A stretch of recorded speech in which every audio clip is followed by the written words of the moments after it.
Come, Holy Spirit, come. সকলকে জয় যিশু। আজ ২রা আগস্ট। আজ খ্রিস্টমণ্ডলী যিশু সংঘের সভ্য পিতর ফেবার এর স্মরণ দিবস পালন করছে। পিতর ফেবার সাধু ইগনাসের প্রথম সঙ্গী, সদ্য স্থাপিত যিশু সংঘের প্রথম যাজক। ফ্রান্সের পার্বত্য অঞ্চলে তিনি প্রথম জীবনে রাখালের কাজ করেন। ২০ বছর বয়সে প্যারিস বিশ্ববিদ্যালয়ে যোগদান করে 10 বছর দর্শন ও ঐশতত্ত্ববিদ্যা অধ্যয়ন করেন। সেই সময় সাধু ইগনাস ও সাধু ফ্রান্সিস জেভিয়ারের সঙ্গে তার ঘনিষ্ঠ বন্ধুত্ব গড়ে ওঠে।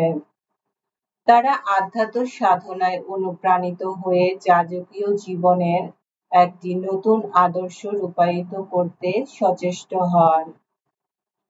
পরে যিশু সংঘ স্থাপিত হলে পোপ তৃতীয় পল পিতর ফেবারকে নিজের প্রতিনিধি রূপে জার্মানিতে প্রটেস্ট্যান্ট নেতাদের সঙ্গে ধর্মীয় বিরোধের মীমাংসা করতে পাঠান। পিতর কিন্তু শীঘ্র বুঝতে পারেন তর্ক বিতর্কের মধ্য দিয়ে মতভেদ দূর করা যায় না, বরং ধর্মীয় জীবনের নবজাগরণ ঘটানো প্রয়োজন।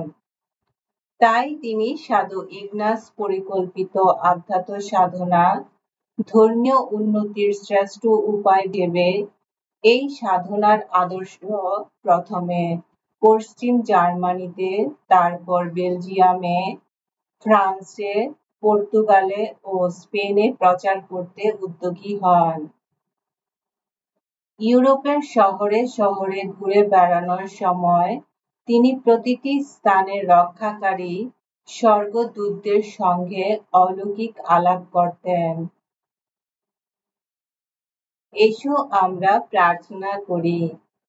হে পরম পিতা, দুর্লভ ভূলোকের স্বামী, তোমার নম্র সেবক পিতর ফেবার ধ্যান সাধনা ও মানব সেবার মধ্য দিয়ে নিজের জীবনে তোমার সান্নিধ্য উপলব্ধি করেছিলেন। আশীর্বাদ করো, আমরাও যেন তারই মতো সবকিছুর মধ্যে তোমার সন্ধান পেতে পারি এবং অন্য সবকিছুর চেয়ে তোমাকেই ভালোবাসতে পারি। তোমার পুত্র আমাদের প্রভু যীশু খ্রিস্টের নামে এই প্রার্থনা করি। পবিত্র আত্মার সংযোগে তোমার সঙ্গে জীবনময় ও সর্বনিয়ন্তা ঈশ্বররূপে তিনি যুগে যুগে বিরাজমান। আমেন।